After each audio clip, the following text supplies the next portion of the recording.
Hello, and welcome to Killer Score, the podcast that covers cult classic films with cool soundtracks and composers that we believe deserve more attention, and just cult films in general that people don't talk about that much. And this is one of the newer ones we're covering here, from 2018, actually. Well, the initial releases were 2018. I'm going to get into it. But yes, we are talking Under the Silver Lake, the third film from director David Robert Mitchell of It Follows fame.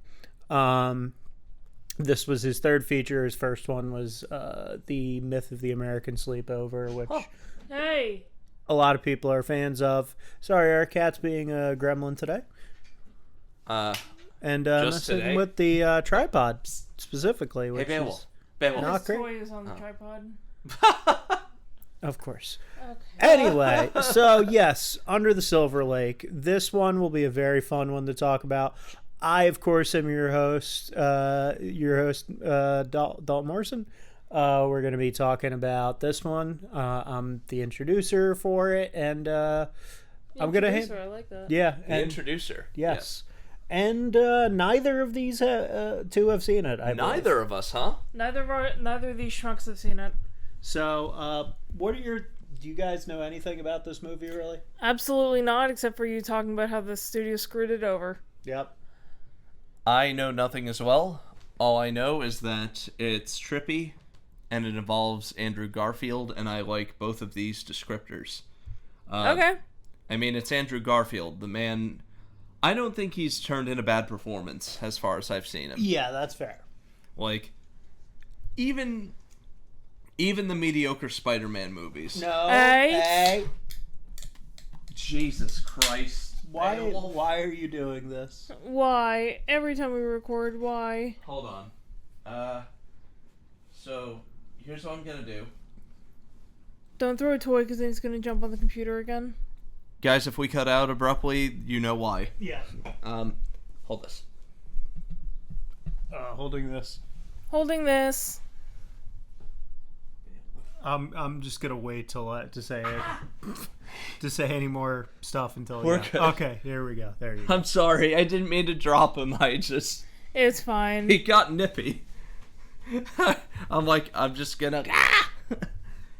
Alright. Oh, he found Bowie, okay. Okay, well, they're gonna be busy, hopefully. Anyway. They're going to be busy killing each other. Oh, Jesus Christ. Anyway, even in those Spider-Man movies, I thought Andrew Garfield did a great job. Here's the thing, I haven't seen a lot of Andrew Garfield performances, but I do like him. Yeah. I like him as an actor. I liked his performance. I liked him in Doctor Who, strangely enough. Oh, yeah. Even though he was doing... in that? Yeah, he was in an episode... Two-parter. It was in a two-parter. Mm-hmm. Daleks in Manhattan and... What's the episode called? I forget. I can't remember. It was like something in Daleks in Manhattan. I'll put it up in post if I have to. Basically, it takes place during the Great Depression, and there's Daleks and the Empire State Building, whatever. It involves the construction of the Empire State Building. Yeah. So, I like Andrew Garfield. Yeah. He was my favorite actor, in all honesty, in The Social Network. Yeah. Yeah, same. This movie was a bit of a mess in the back end because it had a decent budget, like not a ton, but a respectable indie film budget. It would cost like $8 million. Mm-hmm. But it was also one of those movies that had like a billion companies involved with it instead of just like one production company. So are we talking Ghost in the Shell remake levels of a million companies? Yes, we are. Oh my god. This is how many production companies. Jesus Christ. And A24 picked it up for distribution. A24? Yep. And great cinematographer on this one. Sorry if I'm butchering his pronunciation. Hey, we have the same birthday, September 17th. Really? Yeah, Michael Galakis? Julakis? We'll put it down below. I think it's great. He's a fantastic cinematographer. He's done work for not only David Robert Mitchell, but Shyamalan and Jordan Peele. Ooh. Oh, nice. Good people to be attached to. Yes, he actually did the cinematography for Get Us Out? and Nope. No, he didn't do Nope, but he did do the cinematography for Us, and he also Get did Out? some recent stuff. He did Old for Shyamalan.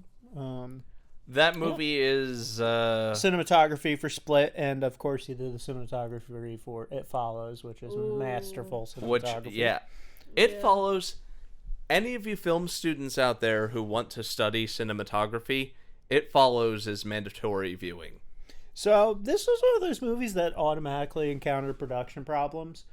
Oh my. First thing that happened that was like a bit of a mess with this is, hey, no, don't No, you get think down, about it, get down. Beowulf. Is so when the film was brought into production, it was going to star Andrew Garfield and Dakota Johnson, who you will notice is not in this movie, from what I have said and from the box. Yeah. So she ended up having to do something else, so she had to leave, and Riley Keough replaced her. Okay. Which would have been funny if Dakota Johnson was in, because then we would have had 3 people connected to Sony Spider-Man things. Oh my god. Wait. Because she was in Madam Web, remember? Oh yeah. Oh yeah. Because Topher Grace also is in this movie. Yeah, and he Huh. was Venom in Spider-Man 3. Yeah, so Yeah. we have 3 Spider-Man related actors in this film. So, hot take. Obviously Venom was shoehorned into the 3rd movie, but him praying to God that Spider-Man dies was hilarious. Yeah. Yeah. There's some fun stuff in this movie though, production wise. Are you guys are either of you fans of the band Silver Sun Pickups? I know some Their of the music, I do their like debut album was something else. They are the background band in a band in this movie called Dracula and the Brides. Oh, it. cool. I like that. Yeah. So you got a lot of good stuff with this one. Panic Switch was like my action video game soundtrack back in the day. Yeah. Is that the one that has the pit on it? What? The pit? Their debut album, I mean. I don't believe so. Oh, okay, never mind. Panic Unlike Switch was after their debut. Oh, okay. Yeah. Anyway, unlike a lot of the other films we've covered on the show, you know how people love to substitute filming locations in movies because money. Yeah. Money. Somehow they Canada. filmed this in L.A. How? Yeah. Principal photography was started in October of 2016. It took place throughout LA, including Silver Lake Reservoir, Griffith Observatory, Huh. and the famous The Last Bookstore. It's a very cool, weird film. Let me pull up more about it. So, it was this film was also the second collaboration between David Robert Mitchell and the composer Disaster Piece. Who also did the music for It Follows, yes? Yeah. So, Disaster Piece, real name Richard Vreeland, is one of the most unique composers I think we've ever talked about on the show. Because he works mainly with chiptune style electronic music that's meant for atmosphere. And he's worked on a lot of formats. He hasn't just done film. He actually got his breakout with the indie game Fez. Oh, that has a good soundtrack. Yeah, and he's also done some other acclaimed indie films like Marcel the Shell with Susan, which won a lot of awards. Never seen that. Yeah. Yeah. He actually started writing music at 17. Oh, wow. Oh. And like I said, his big breakout was Fez. His main techniques he uses with his electronic music is bit crushing, reverb, and synth pads. That helps make his score sound very have that very atmospheric 80s sort of like Tangerine Vangelis, Dream, One of- Vangelis, Carpenter sort of sound. One of the best Yeah. sequences is the opening of It Follows and that jump scare where the entity comes into the house. Yeah. I think this film is probably most infamous, though, for being one of the worst release fumbles ever. Like, A24 is well known for being for the most part, a really good indie studio that handles their releases incredibly well. Case in point, Everything Everywhere All at Once. Except for this one, which was probably the worst case that we've ever had. And they are kind of, in my opinion, indirectly responsible for the downslope in David Robert Mitchell's career that this film resulted in. Because the film already received mixed reviews, and then it bombed because of their awful release schedule for this movie. And said release schedule was... So, it was first shown at some film festivals like Cannes. Con. And then they released it around Europe in the year 2018. And it was set to release in America in June of 2018. But shortly before it was going to release in June of 2018, they pushed it back to April 2019. And then shortly before April 2019, they basically pulled it out of theaters and released it to on demand. Wow. And when it did release in theaters over here, it was incredibly limited releases, which resulted in the $8 million movie only making $2 million. Mm-hmm. Read that on the Wikipedia a bit ago in preparation for this episode. I'm going in blind. And to top off all the dumb bullshit involved with this movie, it's very hard to see because most streaming platforms don't pick it up. And you have to buy it directly off Amazon on this very crappy Blu-ray that Lionsgate handled and completely butchered. Because, get this, they did it on burnt Blu-ray discs. Burnt. Yeah. A major studio did that? Yeah. These are burnt Blu-ray discs. All the copies of Under the Silver Lake. What cheap shit is that? Yeah. Oh my god. And not to mention it's got this terrible cover compared to the original poster. Richie, if you could put up the original poster here. Yeah, It, as you can see, the original poster is much more surreal, side by side. atmospheric. It's a lot cooler. I'm going to pull it up on my phone to show Erin. It's got that unmistakable shot of that Yeah. girl floating through the water. Yeah, but it's also midair. It's so cool, you know? Yeah. Looks like something out of Enter the Void, you know? Yeah. And appropriately enough, for a film starring Andrew Garfield, who played Spider-Man, they have a few little Spider-Man references in here. Yeah.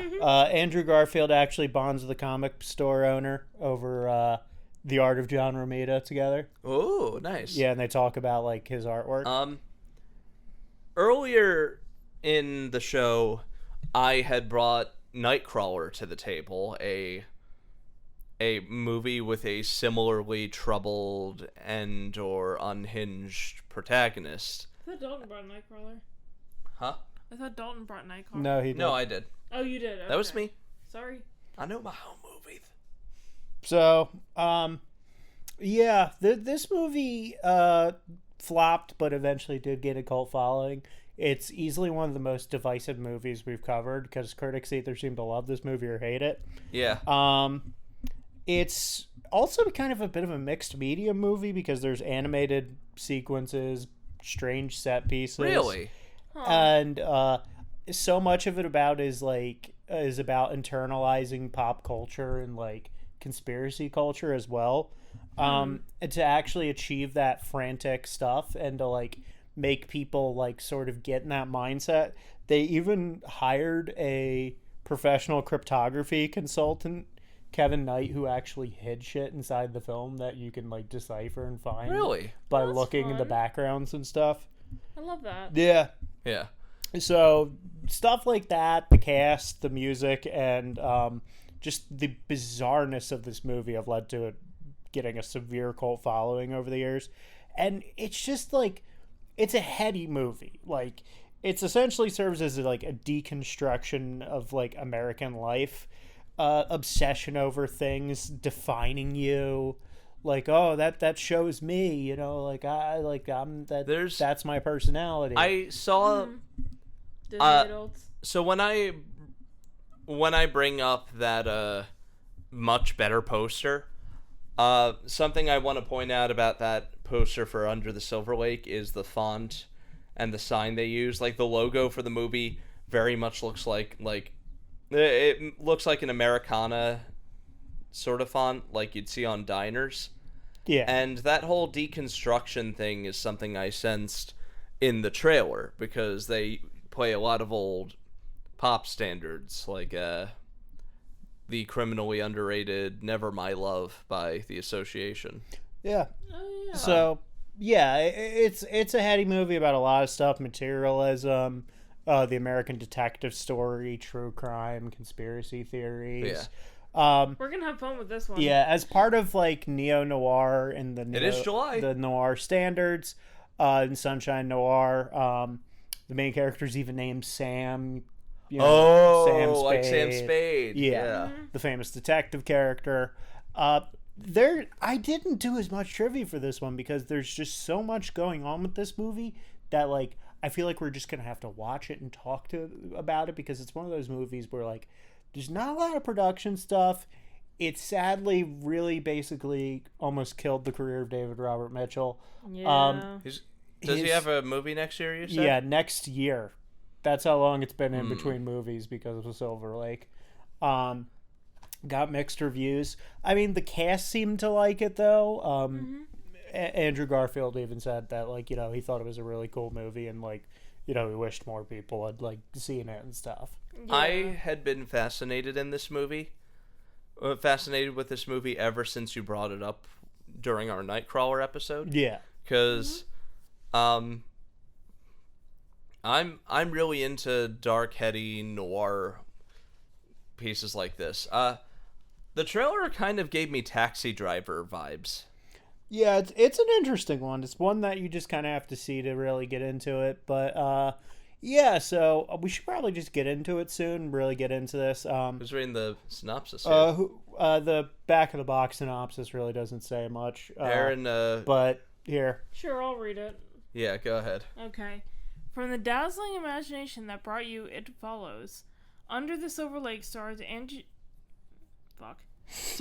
Garfield and Riley Keough? Keough? I think it's Keough. Keough, in a delirious fever dream about one man's search for the truth behind the mysterious crimes, murders, and disappearances in his East LA neighborhood. That's it. Yeah, that's all they gave you. They even messed up on the thing. You can rent this online. Otherwise, I believe you just have to buy.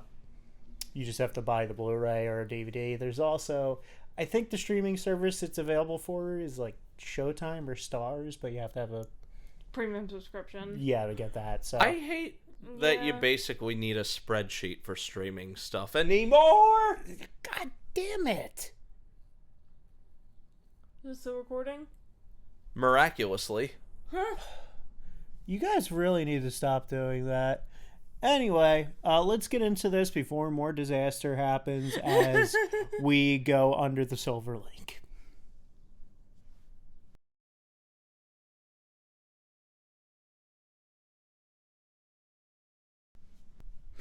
Hello, and welcome back to Killer Score, episode 72, you said? 72, yep. Yep, where we have just finished watching David Robert Mitchell's Under the Silver Lake from the director of It Follows. Sorry, this was my second time watching this. This was one of the earlier films I picked when I thought of the podcast. I was waiting for it to age properly, like a good wine, you know. Hit that 5-year mark. Yeah. And I definitely have thoughts I want to talk about with this movie and discussions I want to make. But I want to know what you guys thought of it. So, Erin, you go first, because I'm going to try and put some coherent words together. Yeah, there's a lot. Emphasis on the word try. There is a lot going on. Yeah. So, yeah, there's... Fuck. Yeah, thanks guys for fucking that up, by the way. They just do that over time. Look at mine. Yeah, mine was working fine when I got it, though, and it wasn't that fucked up. So was mine. Yours also looks like it's missing part of a screw. Anyway, Erin, thoughts? Anyway, so, You don't know what you thought about this movie, I don't know what I thought about this movie. Yep. Because it's very cerebral. It's very much like what is real, what isn't. Yeah. Which I do like in a movie. Yeah. However, So it just got really fucking weird. It does. It does. Yeah. And I don't want to say not in a fun way, but like this movie, you have to sit down with like a cup of coffee and maybe some Baileys in it and just think about it for a little bit. Yeah. So, Under the Silver Lake. Now you guys see why this has both a cult following and is also incredibly divisive. Yes. Yeah. I've never seen a person say, I thought it was okay. I usually hear I hear 3 reactions. I don't know what that was. I think I need to watch it again and sit on it. Yeah. Or I hated this movie. Or I loved this movie. Now, Under the Silver Lake, my thoughts. Yes. I definitely got a lot of the messages. Mm-hmm. Did I get a lot of the messages? Absolutely. Mm-hmm. Did they click with me immediately, like the more cerebral themes of, say, Donnie Darko or something like that? No. I needed to think, and a lot of this was me turning over to you and asking, do I have this? Am I reading this right? Am I reading this right? To me, this is the cinematic equivalent to like House of Leaves. Yeah. It's how you interpret it. Yeah. I can So, see that, yeah. so for Yeah. the first time in a while, the discussion's going to be 10 times longer than the intro. I can feel Absolutely. That's why my notes are so short, because there's just going to be like a lot of discussion in this. that. So, before we get into the thematic stuff, because that is spoilerific, Yeah, and that's Yeah. probably the main thing we're going to be discussing. I want to compliment the base production elements real quick. Yes. For a start, I don't think I need to say that Andrew Garfield was amazing, but he was... Oh, he's so fantastic. good. He's so good. Like, he's so unlikable. And I say that in a good way. In a good way. Sam is a quintessential noir anti-hero, the mold of which was set by characters like Travis Bickle from Taxi Driver. Mm-hmm. And the thing with him is you don't even like him that much. No, He has like no redeeming qualities. and he doesn't really accomplish much No. when you get He down doesn't to really it. doesn't really accomplish anything. And his goals are entirely selfish. Yeah, his Yeah. motivation is finding the neighbor that he's lusted after from afar. Yeah. And I almost get the impression that he's just mad that he didn't get to have sex with her. Yeah. You get the... Do you know what else I pulled from his thing, from his performance and his characterization? What's that? This whole conspiracy probably gave him the most meaning his life ever had. Yeah. This is the Yeah. only... Like, he thought he had a chance to be like the heroes of the movies he watched so much. Yeah. But he couldn't even succeed in that. Yeah. And I really think that this is not just a commentary on American life, but I think it's commentary on just modern life in general, and how like a lot of it feels meaningless, and like we dig for things that aren't there just to like occupy ourselves and not go insane. Yeah. Yeah. And I read into some themes. What I extracted from it was a commentary on pop culture Yeah. and Yeah. how its meaning is entirely subjective. Yeah. And how like injecting yourself into pop culture is an entirely hollow pursuit without like Yeah. any like solid substance to it. Yeah. I think that's what the songwriter represents, for example. Yeah. Yeah. We will 'Cause he's we'll hollow. Yeah. get to him. But that score, that disaster piece score, It's different from all of his other scores, but it works especially so It Follows. because it's so classic, and it kind of makes the movie feel wrong. Because like it feels like the score shouldn't be used for this movie. Yeah. Yeah. Like, because... And I mean that in a good way. In a good way. But it's, aesthetically, maybe it is a mismatch, but thematically, it's perfect. Yeah. Because he's injecting his mind into, like, an old Hollywood movie. Old Hollywood. Because, like, for example, I would have never guessed this was the same composer as It Follows. Yeah. Because It Follows had a very ambient, synthy score. Yeah. Whereas this is evocative of Golden Age noir movies. Mm-hmm. Like, I heard a ton of the Maltese Falcon. And 70s Resurrection, like, neo-noir stuff. Like it feels very Chinatown with the score. Mm-hmm. Yeah. I extracted... the shit with the reservoir, and, like, that reservoir is a big plot point. The reservoir is a big plot point. With the map overlays. Yeah. But appropriately enough, it felt like the score was channeling old Humphrey Bogart movies. Yeah, and there's so much interesting theories we can dig into and dissect with this movie. You know what some of the score work reminded me of? Some of the more intense musical moments from Rear Window. Yeah. Which is and fitting enough. There is a lot of old Hollywood references. There's the Hitchcock Tombstone. For that zoom in shot when the squirrel gets dropped. Yeah. It's straight out of Vertigo. Mm-hmm. The score's fantastic. I love the way it evokes the movies that Sam's a fan of. Yeah. Everyone else does a real good job too. Yeah. I especially like the acting from all the escorts. I honestly think what makes this movie too is like like everyone acts almost like they're like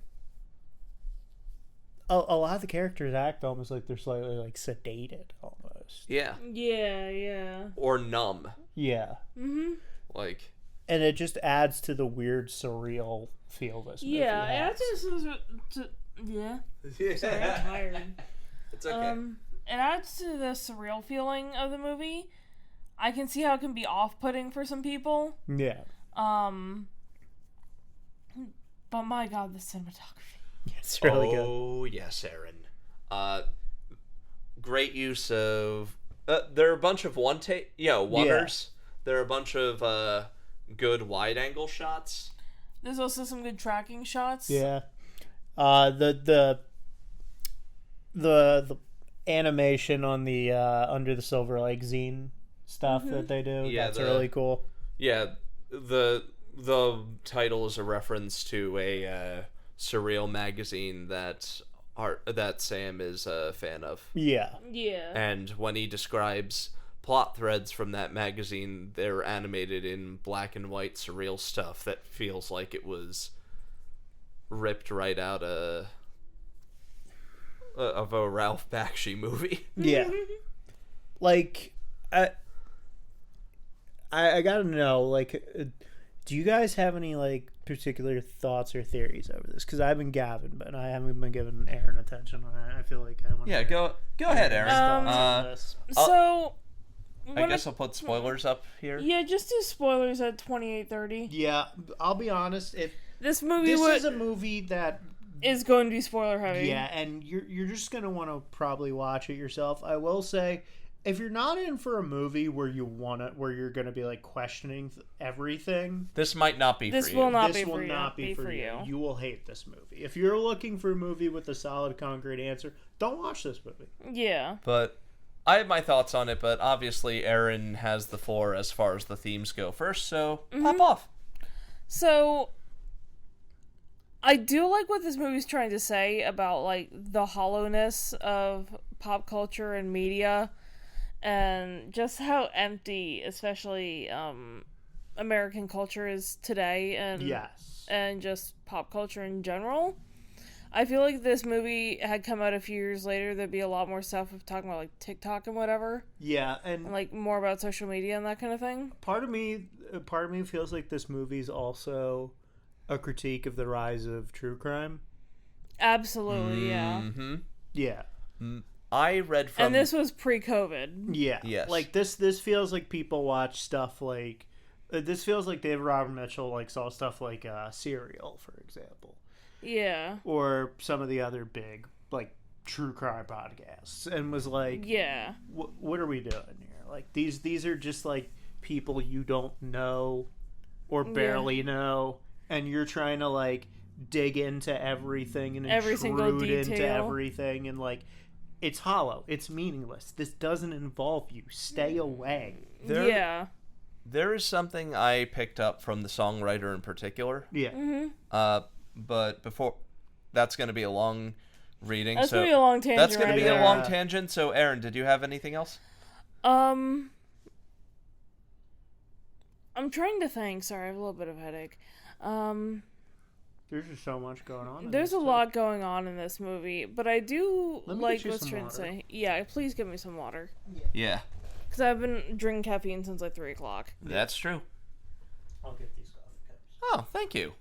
I'm sorry. I would have gotten that. I got it. So, Let me get you guys some waters and stuff. Thank you. No problem. Can you give me a Gatorade? Oh, Gatorade instead?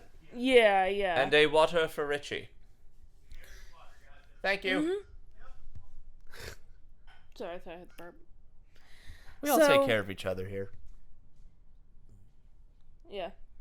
Anyway, cut that out.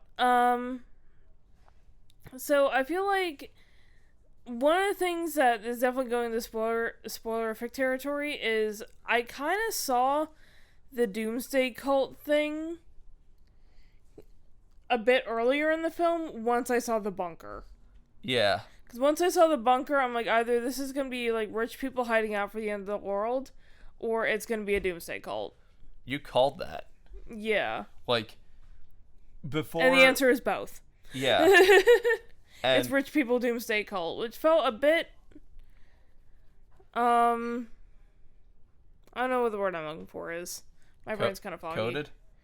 Yeah, I would say coded. Because I was getting kind of like...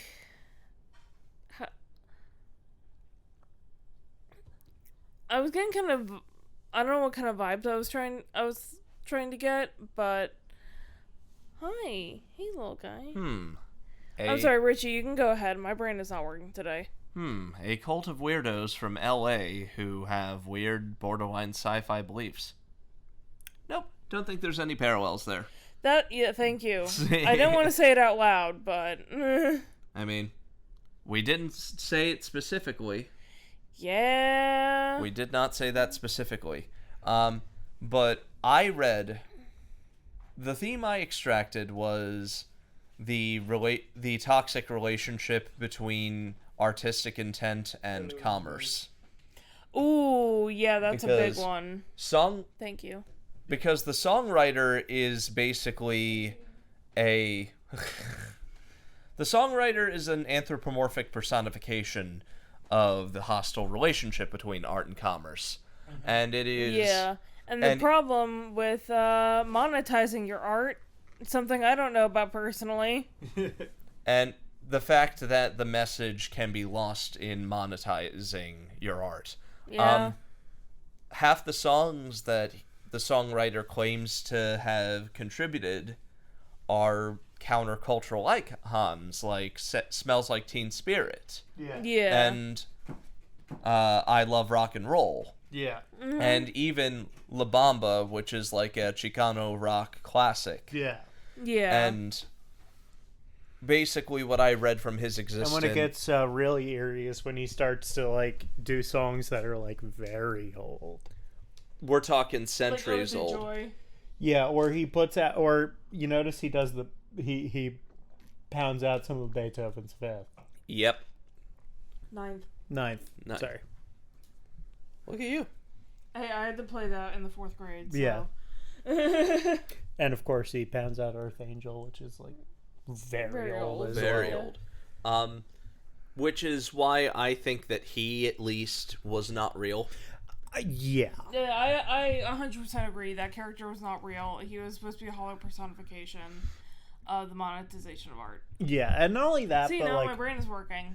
Notice, yeah, you just needed some electrolytes in you, I guess. Yeah. Yeah. And notice the fact that there's no follow-up for that scene. No, there isn't. Also, That was totally in Sam's head. Yeah, like the only thing that comes from that is the gun. But he but could get have this. gotten that gun anywhere. But get this, though. I don't think that gun was real either, simply by virtue of the fact that it never got shot. And not only that, but no one ever addresses the gun.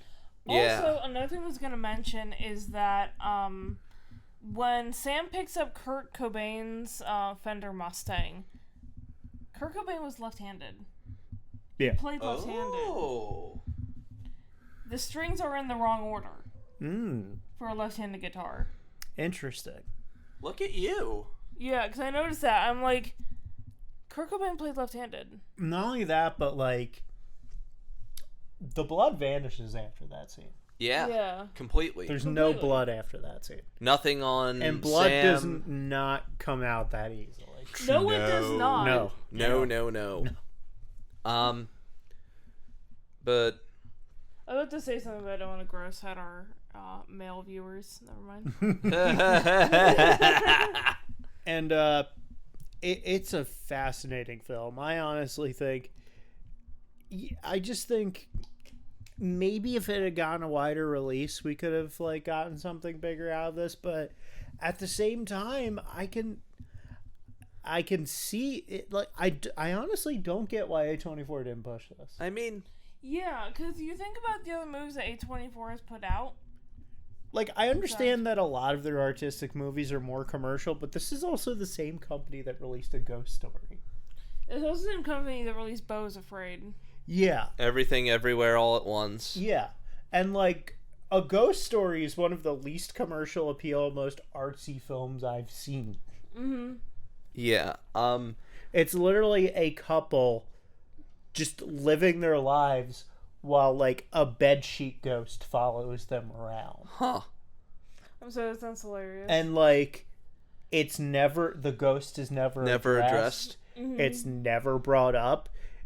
It's like, are we the ghost? Are we the invisible observer of this, like, couple's lives?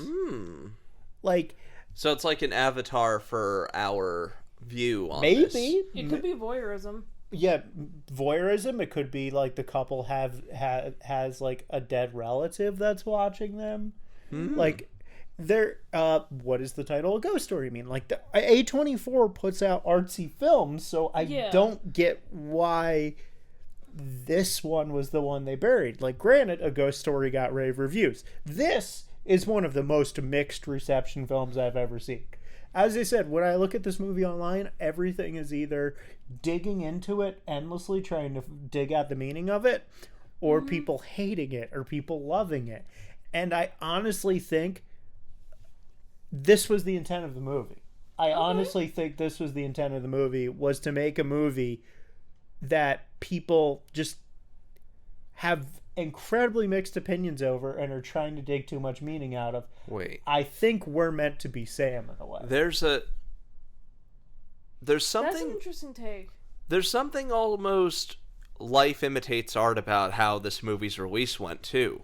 Yeah. It's a semi deep dive into the adversarial relationship between art and commerce. Yeah. That didn't do well. Yeah. It's like, and there's a lot of other interesting theories people have made about this movie. One I'd like to bring up is that Sam is a dog. because of the dog treats in his pocket. And the fact that, like, he gets brushed aside by society and people ignore him. Yeah, like a street dog. He's scruffy. Mm-hmm. He's unkempt. He's unkempt. Like, nobody treats him like a normal person. He's not neutered. And he's, like, he fucks his way around town like a dog does. Stray dog does. He humps everywhere. He has the dog treats on him. Like, that's one of the theories I see people say. See, what I picked up from that and was... And that's why he's so worried about the dog killer. Nope. Yeah. Sorry, Beowulf. And then there's the theory that he is the dog killer. Yeah, I think has a lot of weight to it. Jesus Christ, Beowulf, why? You were obsessed with ruining this podcast, buddy. Aha! I'm playing 3D chess with you. Look, D. All right. So, am I wrong though? There's another way he can come up from. You realize that, right? Case in point. Let's continue. Yeah. Under the Silver Lake. Yes. Aaron, take the floor for a little bit. Yeah. Okay. You monitor the situation over there. Yeah. Did you lose him? No, I found him. Okay. There's a tail. I see a tail. You see a gray tail. Mm-hmm. Aaron, it's your floor. Go I'm ahead. sorry. I'm sorry. Sorry. I didn't want to distract you. That's why I'm apologizing. So yeah, I can see. We did actually when we were watching this movie. You did mention the theory that he is the dog killer. Yeah. Also, because at first viewing, it seems like the dog killer plot doesn't go anywhere. Yeah. Because that's just a subplot that like is in the first scene of the movie, and then you're just like, where is this going? I feel like on second watch it would make a bit more sense to me. You know what I took notice to in that though? There's a scene at the bar where Topher Grace is saying like, "Wow, that's fucked up, isn't it? Can you just imagine how traumatic it is to see your dog dead like that?" Yeah. And Sam is just trembling. And it's just like, yeah, I could only imagine. I think he was guilty. I think he felt cornered. Yeah. Is that just me trying to play detective? I don't know. Probably. Yeah, and like, I mean, it's not unnatural to want to play detective when you're watching a movie. yeah. When it comes to being like an armchair detective in true crime cases, Yeah. It's pretty yikes. And I honestly do partially feel like that's what this movie's a commentary on. Yeah. Like, it almost feels like a commentary on how true crime is popping up at such an alarming rate, and they all talk about the same thing. Yeah. Which in this case is the dog killer. It's the new hot topic. Everyone wants to talk about the dog killer. There's all these posters about dogs missing, like people missing. And part of it feels too like, and you know, this could be me doing what the movie wants and reading too deeply into it. It could be a commentary on how society cares more about, a lot of like people in society care more about animals than they do people. Oh yeah. Yeah. Because like, there's the running theme of the fact that like homeless people are treated as lesser in this movie, Yeah. but people are like so concerned about the dogs. Man, this is a meaty There's movie. a lot to unpack here. Yeah. But yeah, I think basically everything in this movie happened within its own reality, Hold on. except Break. Yeah. Pause. And we're back. Sorry, I had a call. Yeah, it's okay. Yeah. A lot of technical difficulty screens. Aren't there, Beowulf? Aren't there a lot of technical difficulty screens, huh, buddy? You know what you did. Anyway, Under the Silver Lake. Yeah. So, where was I again? Oh yeah, We're talking about true crime a little bit. we're talking about people true caring about crime. dogs. and about how society shouldn't play armchair detective. And also about how people care more about dogs than people. Yeah. Yeah, it's like the dehumanization of homeless people in this movie. Yeah. And they only care about, like, the elites and the wealthy. Yeah. Yeah. Because, like, notice all these women go missing in the movie, but all anyone's talking about is the goddamn dogs. Is the dogs or the one famous guy? Yeah. The billionaire, the mogul. And they're like, I can't believe he's dead. Yeah, and it's like, look at all the missing people around you. Yeah. Oh. class divide. There's another theme. Yeah. Yeah. There's the way Sam hates the homeless. There's the way the missing women goes unnoticed in comparison to the billionaire. Yeah. Mm-hmm. They just say it was like, yeah, there was just some prostitutes who died in a car. Yeah. It gets glossed over. Another... Yeah. Which in itself is another noir trope that is being put in the crosshairs of this movie. Mm-hmm. Notice how no one comments on the fact that why did this guy just have a bunch of prostitutes in the car with him? They're just like, oh yeah, it's just a bunch of prostitutes. It's like, he's rich, don't think about it too much. Yeah, exactly. Yeah. God, this movie is depressingly relevant. Yeah. Yeah. Everything, and like this movie's like, everything's connected to capital. Yeah. Yeah. Capitalism is the root of all evil. Just everything. And all the conflicts in this. Yeah. Like, yeah. Light bulb. Yeah. Sam is not the hero of this movie. He is the victim of its conflict. Yeah. That's a take. It's definitely a take. He tries to be the hero. I don't see him as a hero or anything. I see him as more of an anti-hero. Yeah. Hence why I said tries to be. Okay. He thinks he's the guy who sees the world for what it is and is uncovering everything in real time. But he lucks into all of his clues. He doesn't get by on his own. And when he actually does discover the Doomsday Cult, helmed as it is by the elites in Silver Lake, he doesn't stop it. No. No. Because he can't. He can't, yeah. How can you? They're in a concrete bunker, and that's like, how many feet under the ground? And you don't know where it is. And you don't know where it is. And they want to be there anyway. Yeah. You can't force someone to do something that they don't want to do. Yeah. Yeah. Even if it means dying in a concrete bunker. Like, less complex movies would have him be the guy who exposes the truth. Yeah. And yeah. I've been filming this the whole time. And everyone's free. It's being uploaded. It's streaming. Everyone knows. It'd be the sort of thing that would make Aaron Sorkin piss himself. Yeah. You know? We just reported the news.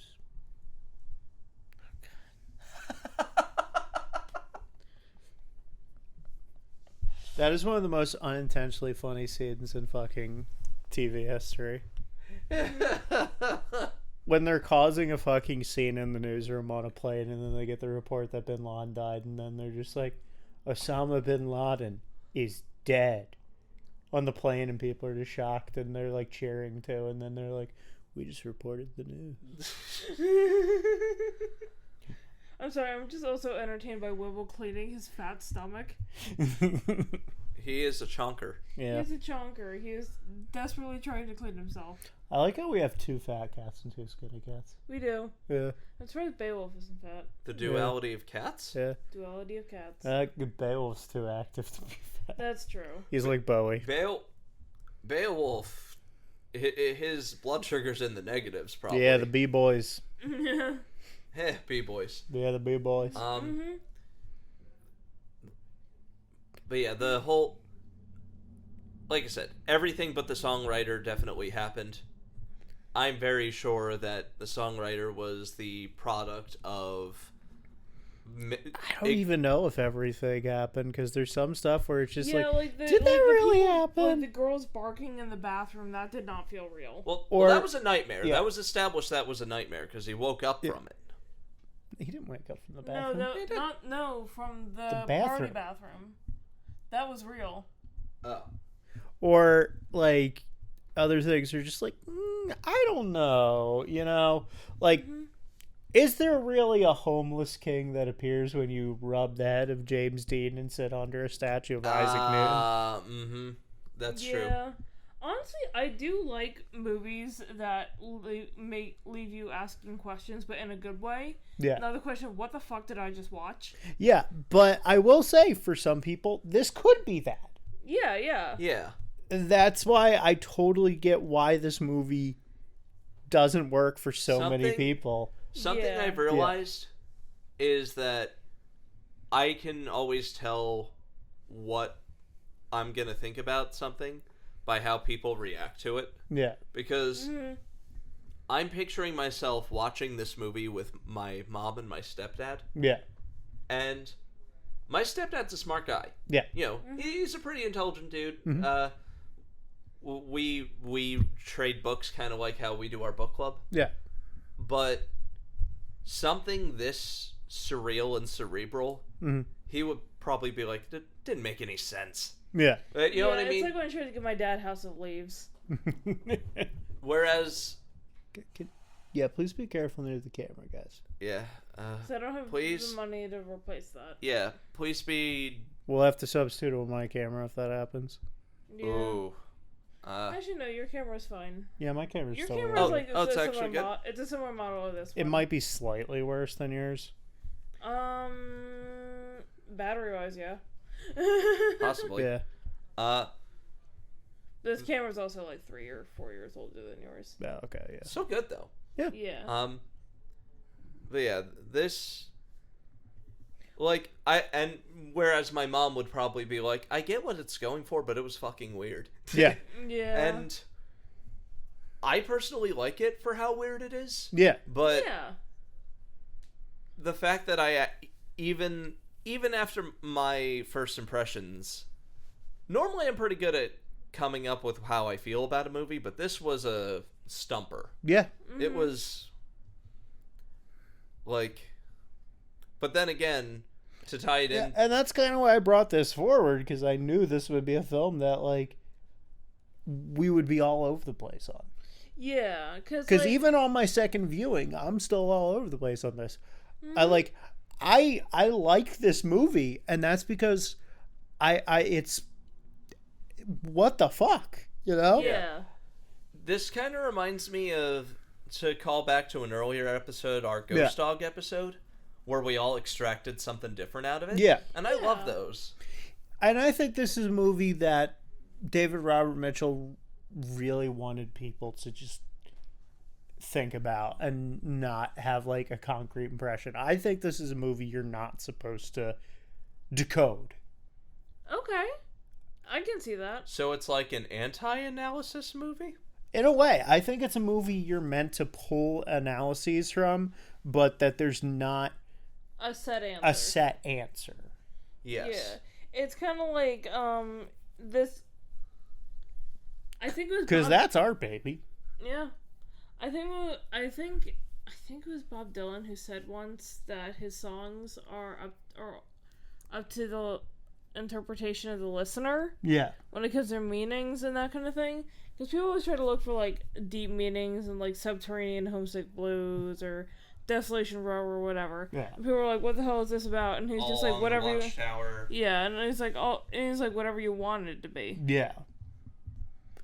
It's like some other filmmakers would definitely try and extract a moral out of this. Yeah. Yeah. But true to the themes of Under the Silver Lake, there is no moral. There is nothing that you can extract out of this, because the conflict between art and commerce is one that will inevitably be a stalemate. Yeah, I mean, if there's any meaning in this movie, it's forge connections with people you know while you can, and like don't let yourself get caught up in conspiracy theories and like true minute crime details. and minute details.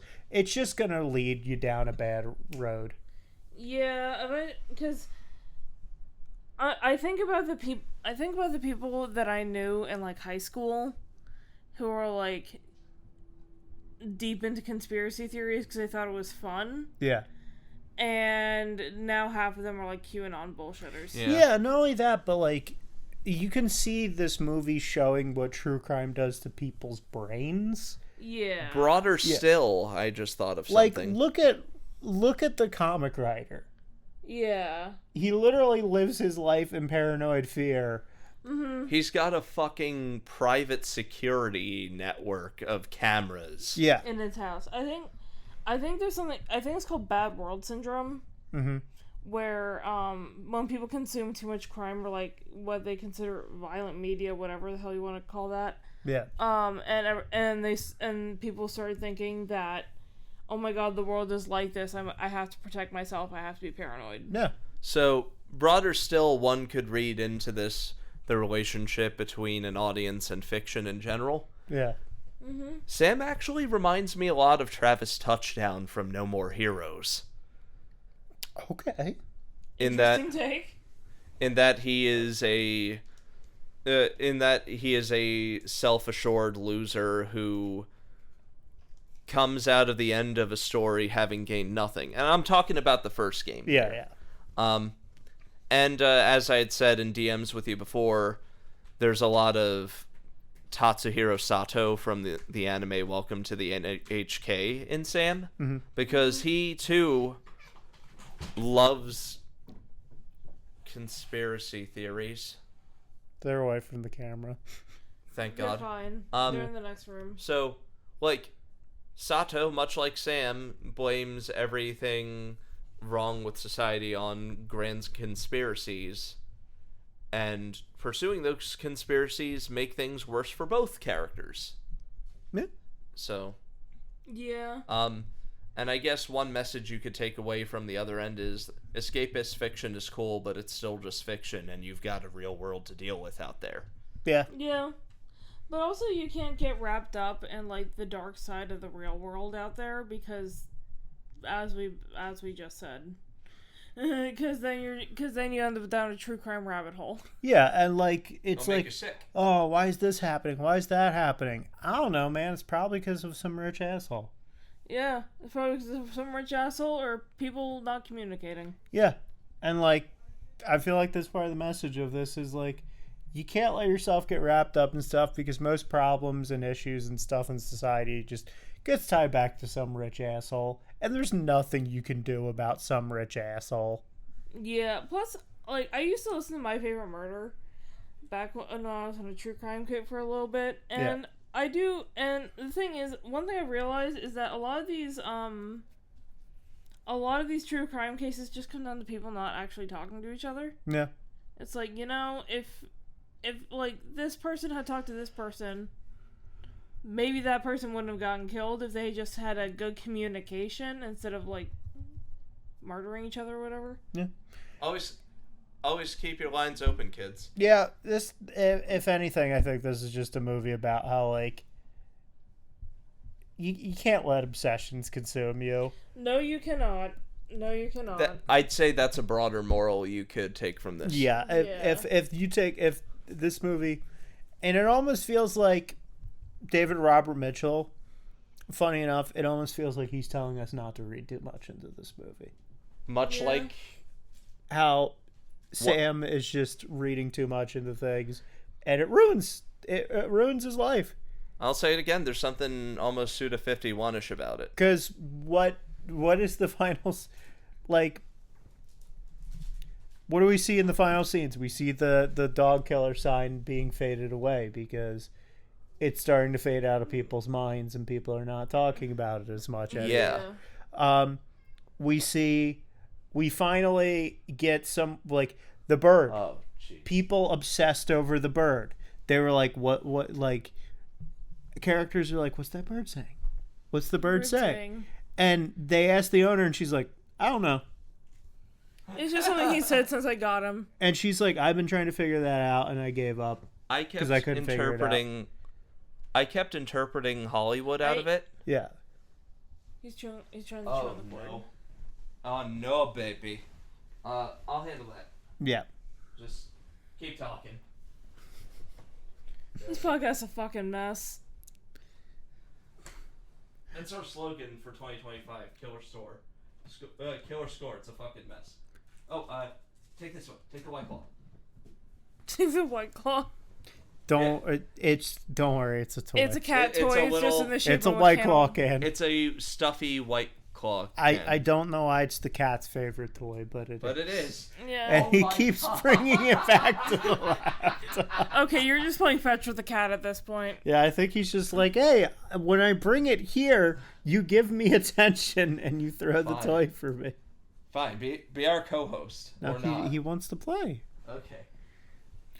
So basically, our our podcast is now play fetch with the kitten. Yeah. Okay. I mean, I'm fine with that. Beowulf is adorable. Yeah. And That's also true. a gremlin. But Anyway. that Suda 51 comparison wasn't too off base, was it? No. Like, No. there's a sort of anti-fiction bend to this movie. Yes. That normally, like, I would have a hard time saying how I enjoy it, but I really did like this movie. Ooh, I just thought of something else you could get from this movie. Yeah. What? Don't treat reality like it's fiction. Oh, Because, Yeah, because Sam is facing some very real problems. but he's, like, so wrapped up in His fiction that he's ignoring. the fact he's getting evicted and he doesn't have a job and his car got towed. Yeah, and that his, like, mother's trying to make an actual connection with with him him. and talk to him and stuff like that. Although there is the slightest hint that it might not be in vain, because when she mails him a tape of a movie she likes, and he says, "Oh yeah, I totally have a VCR to watch that," you think he's just trying to brush her off. Yeah, But but he then does at when the- he watches the does movie. But- VCR and he watches this movie from like 1928. Yeah. Which, call me overly idealistic, but I think that's a sign there might be some hope for him, Yeah. Yeah. however small it might be. And he, he hooks up with this older neighbor of his, and Kind of a silver vixen, if you ask me. yeah, and they seem like they're actually like genuinely enjoying each other's company, getting along. Yeah. I wonder if he'll end up moving in with her. Probably because he got evicted. Yeah, I could see that. I mean, He doesn't have a job. His car got repoed. he's He Moral- doesn't have much going for him. oh let's be god, he honest. got himself a sugar mommy. yeah, I was gonna say moral number 5: find yourself a sugar mommy. yeah. Find yourself a bird enthusiast who. You know what I'm picturing. You know what I'm picturing. You know what this turned into. It's the image of like the Gundam, and it's like the futility of war. Straight line. Giant robots are cool. And ours is like The capitalism. Get yourself a gilf. This movie's high art. Gilfs are awesome. That's the true message of this movie. David Robert Mitchell. I'm gonna go up to David Robert Mitchell at the convention. I'm like, is this movie just about how I'm supposed to get a Gilf sugar mommy? And he's How- like, finally, somebody someone got gets- it. Hey, I just put all that other shit in there because I thought it was cool. hey, What? you know what you could say? It had a happy ending in more ways than one. Yeah. Go on. You I know will that say- was a zinger. I will say this movie. Oh no. This movie has now encouraged me to try saltines with orange juice. Long story about that. Yeah, the character Sarah that we see at the beginning. Her name's Sarah, right? Yeah. Is a toy, my friend. And He's like, it is me. she says that at the scene where they're meeting and hanging out and about to probably have sex. Yeah. She said that I was like, I never liked saltines with chicken soup when I was a kid, and then I had saltines with orange juice, and it basically like changed my life or something. Yeah. It's one of those flavor combos that people aren't aware of. Underrated. Yeah. Yeah. Beowulf, I don't like this any more than you do. Yeah, it's like citrus and like cola. Yeah. But you gotta Yeah. stop I mean, messing look at with Pepsi my Twist. wires. Yeah. And I'm like, oh, no, I want to try saltines and orange juice, see if that really does taste good. Yeah. Yeah. I mean, you never know. Yeah, you never. You don't want to lick my... You're stepping on the cord, Rich. You don't want to lick my shoe, buddy. That has the stink of the day on it.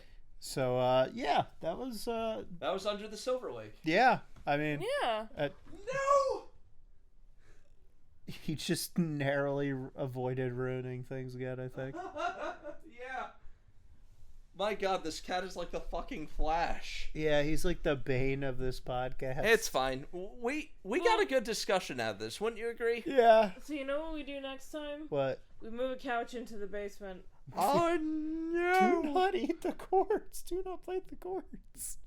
Beowulf. Why are you determined to ruin these episodes? Anyway, so out of spoilers. Yeah. July is nearing the end. Yeah. Everybody, you ate your vegetables. Now it's time for dessert. A very gory, subversive, influential form of dessert, I guess. Like lava cake. Like, yeah, like Like lava. cinematic lava cake.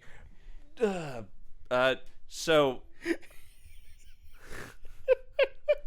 Beowulf. We're trying so hard. We are. So, this very, very late 4th of July tribute hold will be... on. We didn't even do an outro for Under the Silver Lake. You're just trying to skip into your movie. Sorry. I keep getting distracted. Anyway, outros. Come on, like, we gotta do, like, final thoughts and Final stuff thoughts. like that. D, final thoughts. Okay. Final thoughts. I think Under the Silver Lake is a film that that deliberately tries to send you down a rabbit hole where you read too much into it. And I do think that might be the director's actual intent. But Yeah. I also think this is a movie where you get what you get from it. You can love it, you can hate it, you can read too much into it. Either way, I feel like if you're looking for something that you really want to sink your teeth into and maybe pull out a pen and paper and start writing shit down and like thinking things over, it's a great movie for that. It's video essay fodder. Yeah. If you're not in the mood for that, don't watch it. Like, Yeah. I agree with Dalton's statements. I feel like this is the opposite of a popcorn movie. yeah, absolutely. If there's an opposite of a popcorn movie, it is this. Yes. I hear people. I remember back in the day, people were talking about like, "Oh my god, Inception's such a mindfucking movie," and I'm just like, "No, watch this." That's a popcorn movie. That's a popcorn movie. Yeah. I'm one of those film hipsters that gets mad when like people say how deep Inception is. Just like, and I'm like it's like a heist. It's like a middle schooler psychology level of film. Yeah. So, Under the Silver Lake, meanwhile, is a... I literally said pedestrian when I talked about that. Wow. We talked about Inception. Okay, yeah. D, I agree with you, Yeah. but you are fucking pretentious sometimes. Yeah, I'm like, You really Inception are. is so pedestrian. You want scones with that Plebeian. tea? Jesus Christ. Please. But Under the Silver Lake, I loved it. Thank you for bringing it to the table. Yeah. I had fun dissecting it, and this was a real heady one where I think we all brought something to the table. Yeah. And Yeah, we'll watch a more lighthearted film for me next time, like When the Wind Blows. The Day the Clown Cried. Speaking The of, movie doesn't actually exist. For those of you who know what When the Wind Blows is, you're just like, are you actually doing that? What the hell? No, don't do that. Behind the Green Door. behind the green door. Speaking of the opposite of lighthearted, Yeah. sorry about trying to transition too soon. I was just paranoid the set was gonna get Yeah, destroyed. trying to step on my toes here. I'm sorry. Can you blame me? Yeah, I'm trying to do a thing here with an outro, and you want to just jump right in your thing. Sorry. Do your thing.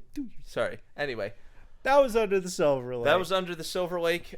Did you give your final thoughts? Yeah, I did. I said Yeah. it was really heady, and I really liked that we brought something to the table. Yeah, like if you film essayists and theorists rejoice. Yeah, if you're a little bit pretentious, you'll really like this movie, I feel like. And I think the three of us are all a little bit pretentious. Absolutely. Little I am bit. definitely a little bit pretentious. I will Yeah. wear that pride. Someone Same. even said like they're like someone said, "God, you are just like a proud hipster sometimes, aren't you?" And I'm like, "Yeah." Sometimes.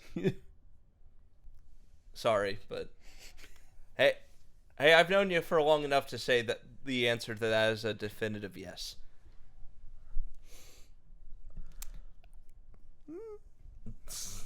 So, It's okay. My favorite band is basically emo music for hipsters, so. Yeah. I mean, yeah. Yeah.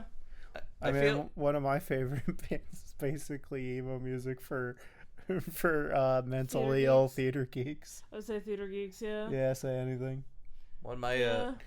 one of my favorite bands is basically bluesy punk for depressed people. If you can't tell, my favorite band is Death Cab for Cutie. Yeah. Social Distortion. I feel so unsophisticated next to the two of you. Hey, I also really like Steely Dan. That is true. You do really like I Steely really Dan. like Steely Dan. Am I unsophisticated? I don't know. You know what? I'll take that. Thank you. So, as stated prior... Sophistication is in the eye of the beholder. I'll take it. Yeah. So, as stated prior, we ate some vegetables. Yeah. Now it's time for dessert. This was going to be in 4th of July, but I wanted to live a little bit on 4th of July. Yeah. You know what I mean? Yeah. Take some family time. Yeah. Yep. But it's still July. We're still going to film next week in all likelihood. Yeah. And it is in the spirit of 4th of July, Yeah. except not really, No. that I am going to bring... I know what this is. Huh? 'Cause I know what this is. That I'm going to bring a horror comedy classic to the table. Yeah. Evil Dead. We've all seen it. I know. No, we've all seen Evil Dead. Although that was funny. I've seen it. Yeah. Oh no, I haven't seen Rise yet. I still I haven't haven't seen seen Rise Rise. somehow. So join us next time, won't you, for a movie that invented the brain-eating zombie. Yep. And arguably changed the course of zombie perception and fiction forever, as we take a look at the dark horror comedy spin-off ? Return of the Living Dead. See you next time. Later.